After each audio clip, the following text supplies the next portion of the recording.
Salam sehat sejahtera. Jumpa lagi di channel Mata Ketiga. Hari ini kita akan telusuri sejenak tentang planet ke-9 berikut ini. Kita tahu ada 8 planet besar di tata surya kita. Sebelumnya ada Pluto. Tapi Pluto ditendang keluar dari jajaran planet pada tahun 2006. Jadi sekarang ada 8 planet besar di tata surya. Namun dalam beberapa tahun terakhir, tiba-tiba muncul rumor bahwa ada planet ke-9 tak kasat mata di tata surya yang ukurannya cukup besar, tapi kita tidak bisa melihatnya. Lalu, bagaimana bisa tahu benda itu eksis? Karena meski tidak terlihat, namun berdampak pada planet kita yang lain. Ada sesuatu yang besar berputar di tata surya dan menimbulkan efek tarik ke planet lain. Namun kita tidak tahu di mana keberadaannya. Dan jika benda ini benar-benar ada, hal itu mungkin akan menumbangkan pemahaman kita selama ini tentang tata surya. Faktanya, selama ini para astronom merasa bahwa pemahaman kita tentang tata surya sudah cukup menyeluruh, bukan? Bagaimanapun, jaraknya lebih dekat dengan kita yang berada di tata surya. Tapi tak disangka ternyata ada benda besar di tata surya yang tidak kita temukan. Sekarang berbagai indikator menunjukkan benda misterius itu memang ada. Dan berdasarkan spekulasi saat ini, kemungkinan ada kehidupan di sana sehingga banyak tim astronom yang aktif mencarinya. Adapun cerita terkait planet ke-9 ini berawal dari 180 tahun lalu. Pada tahun 1846, manusia menemukan Neptunus. Neptunus adalah planet pertama yang keberadaannya diprediksi oleh perhitungan matematis sebelum benar-benar terlihat melalui teleskop pada 23 September 1846. Astronom asal Jerman, Johann Galle, kemudian mengandalkan perhitungan berikutnya untuk membantu menemukan Neptunus melalui teleskop. Lebih dari 80 tahun kemudian, atau pada tahun 1930, Pluto ditemukan.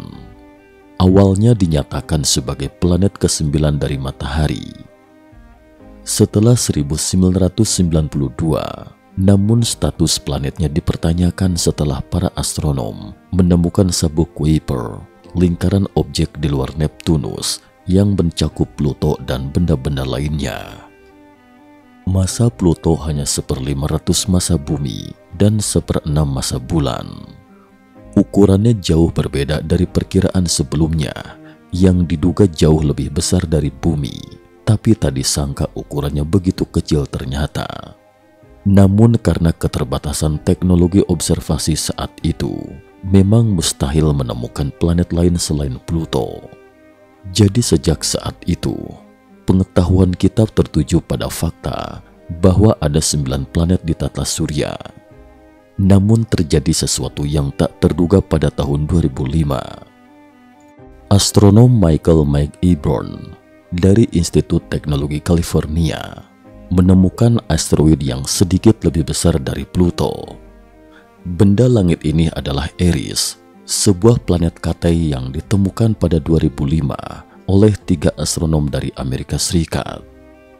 Awalnya diklaim oleh penemunya sebagai sebuah planet, namun status planet Katei kemudian diterima.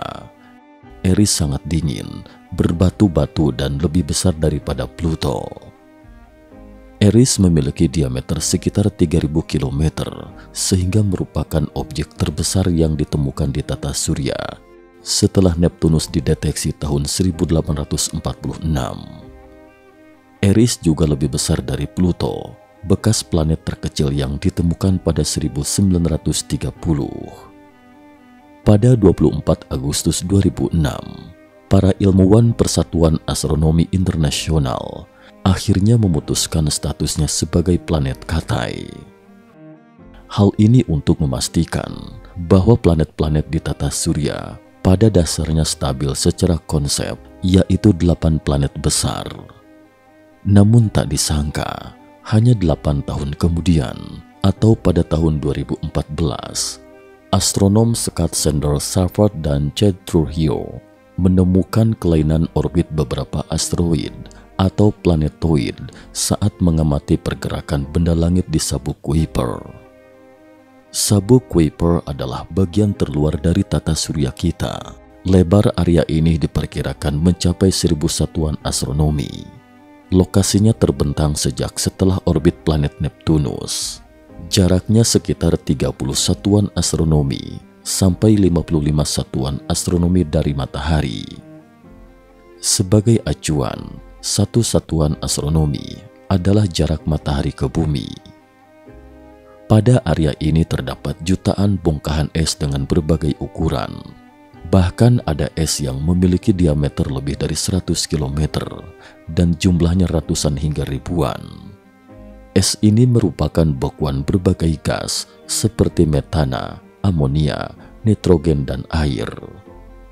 Oleh karena banyaknya objek di dalam area ini, peneliti lebih suka mendeskripsikannya sebagai diskus tebal seperti donat. Astronom banyak mengidentifikasi komet yang berasal dari sabuk terluar ini. Komet yang berasal dari sabuk Kuiper bisa mengorbit selama 200 tahun. Ini merupakan komet periode pendek. Sedangkan komet periode panjang berasal dari awan Oort. Astronom mendapat gambaran sebuah objek yang diduga sebuah planet di sabuk Kuiper. Objek ini disebut dengan planet 9. Namun masih diperlukan penelitian dan eksplorasi lebih lanjut untuk membuktikan apakah planet 9 adalah planet atau bukan. Ilmuwan kembali melanjutkan perburuan planet baru di ujung tata surya. Teleskop baru diyakini dapat menangkap keberadaan planet ini. Bukti adanya planet 9, demikian para astronom menyebutnya, terus bertambah dan menguatkan adanya planet baru di tata surya ini. Astronom Scott Safford telah berkolaborasi dengan astronom lain seperti Chad Trujillo dan Konstantin Batygin untuk mengungkap kecurigaan terhadap adanya planet ke-9 pada 2014 lalu. Komunitas astronom lainnya pun juga menyambut penemuan dunia baru ini. Dibukanya teleskop raksasa yang dinamai Vera C. Rubin membawa harapan baru untuk upaya penemuan planet tersebut. Teleskop ini mulai melakukan pengamatan untuk mencari bukti keberadaan planet tersebut pada tahun 2022. Teleskop itu akan mengubah semua yang kami pikir.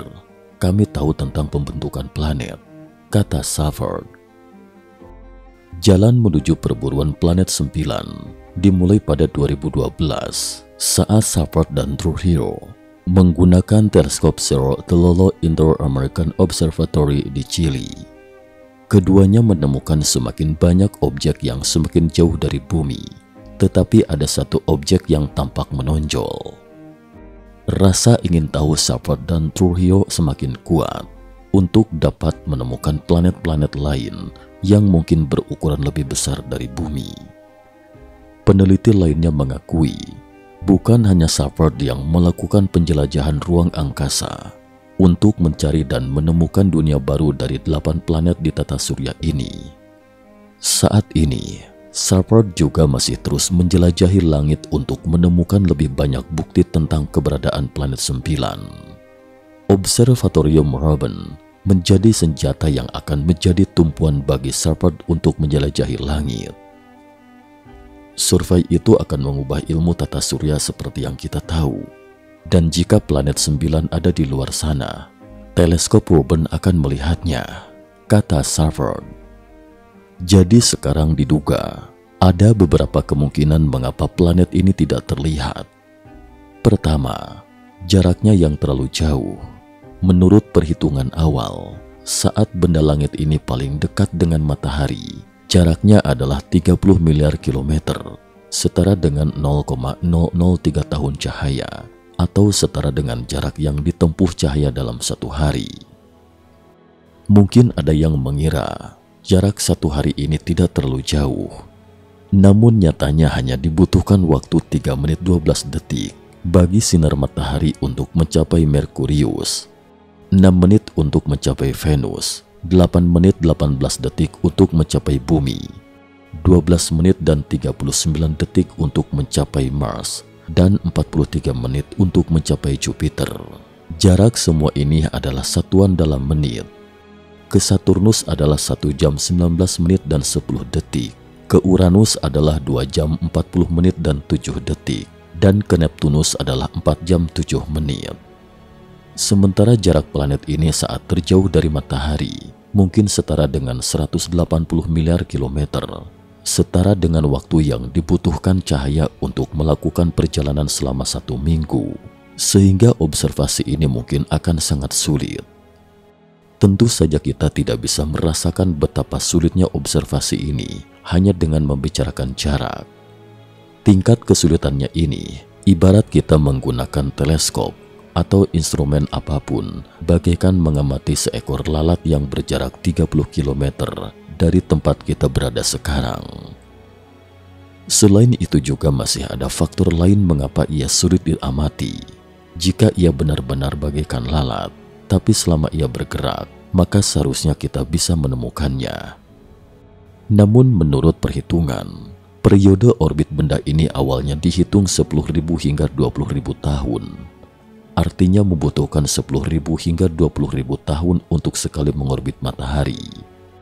Kecepatan rotasinya ini terlalu lambat, seperti lalat yang tidak bergerak, sehingga sulit dideteksi.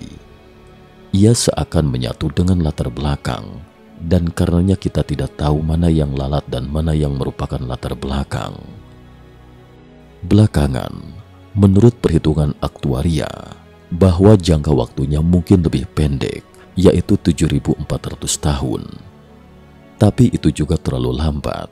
Masalah lainnya adalah orbitnya berbentuk elips. Ia memiliki perihelion dan aphelion. Posisinya saat ini mungkin berada di aphelion. Aphelion, di satu sisi jaraknya yang lebih jauh, dan sisi lainnya adalah ketika planet mengorbit pada orbit elips ini, kecepatannya lebih cepat di perihelion dan lebih lambat di aphelion. Jadi sulit untuk mengamatinya sekarang karena jaraknya yang sangat jauh sekaligus sangat lambat.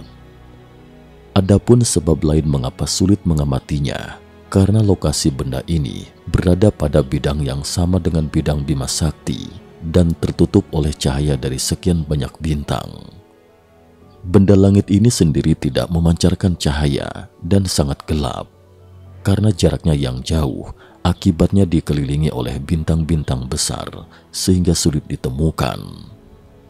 Meski planet ke-9 ini sulit ditemukan, namun para astronom tetap berharap bisa secepat mungkin menemukannya. Karena planet ini sangat penting bagi kita, terutama bentuknya. Sekarang ada beberapa kemungkinan terkait bentuknya yang sebenarnya. Pertama, ia adalah planet berbatu, sama seperti bumi, yaitu bumi super. Mengapa kita harus mencari bumi super? Karena bumi super kemungkinan besar memiliki bentuk kehidupan. Ia lebih cocok untuk kehidupan dibanding bumi. Namun dugaan planet berbatu saat ini dianggap kecil kemungkinannya. Karena berdasarkan pengamatan saat ini, planet berbatu di galaksi umumnya berada di dekat bintang yang jaraknya agak jauh. Jadi planet seperti apa umumnya yang berjarak sejauh benda langit ini? Adalah planet es. Jadi, saat ini kita belum bisa mengamati planet ke-9, sehingga masih ada spekulasi bahwa planet ke-9 ini mungkin bukan planet, melainkan miniatur lubang hitam. Kebanyakan black hole atau lubang hitam berbentuk dari sisa-sisa bintang besar yang mati dan menghasilkan ledakan dahsyat yang disebut supernova. Ledakan seperti itu melemparkan materi bintang keluar angkasa, namun tetap meninggalkan inti bintang. Tapi itu semua adalah lubang hitam besar. Secara teori, tidak ada batasan ukuran lubang hitam. Artinya, tidak hanya ada lubang hitam besar di alam semesta, masih ada lubang hitam kecil hingga sekecil tingkatan kuantum. Inilah sebabnya ketika CERN melakukan eksperimen tabrakan ini, kita khawatir hal tersebut akan menghancurkan dunia. karena tabrakan tersebut dapat menciptakan lubang hitam tingkat kuantum dan menyedot kita ke dalamnya. Secara teori, ukuran lubang hitam bervariasi. Hanya saja, semakin kecil lubang hitam, maka semakin cepat ia menguap dan semakin pendek pula waktu keberadaannya. Oleh karena itu, besar kemungkinan terdapat lubang hitam kecil di tata surya di suatu tempat yang tidak kita ketahui. Ia tidak harus terlalu dekat dengan kita, tidak juga harus terlalu jauh. Karena gravitasinya yang sangat kuat, ia dapat menarik planet-planet sekitar, namun kita tidak dapat mengamatinya. Jika ia benar-benar lubang hitam, maka tata surya kita dalam bahaya. Untung saja belum ditemukan, akan sangat mengerikan jika benar-benar ditemukan. Namun jika planet ke-9 ini benar-benar ada, bisa jadi itu adalah Nibiru yang sebelumnya pernah dibahas mata ketiga. Dalam mitologi Sumeria, dikatakan bahwa Nibiru adalah planet yang berada di ujung tata surya dan mengorbit matahari setiap 3.600 tahun. Tentu saja ini bukanlah jawaban final. Ada kemungkinan ia adalah planet Nibiru, kampung halamannya Anunnaki. Jadi, menemukan planet ke-9 ini mungkin menjadi kunci untuk memecahkan misteri Anunnaki. Sekarang ada sekelompok ilmuwan yang berusaha untuk membuktikan bahwa ia tidak ada. Artinya bukti yang ditemukan sekarang sebenarnya adalah kesalahan pengamatan. Namun ada yang ingin membuktikannya, yaitu Michael Mike Eborn, sebagaimana yang dikatakannya. Jika ia memang eksis, pasti dapat ditemukan. Sebaliknya jika tidak ada, berarti memang tidak ada. Ada kemungkinan memang tidak ada, tapi ada yang tetap berharap ia eksis. Lebih baik bertambah satu planet daripada tidak sama sekali, bukan? Asalkan bukan lubang hitam. Sekian dan terima kasih atas perhatiannya.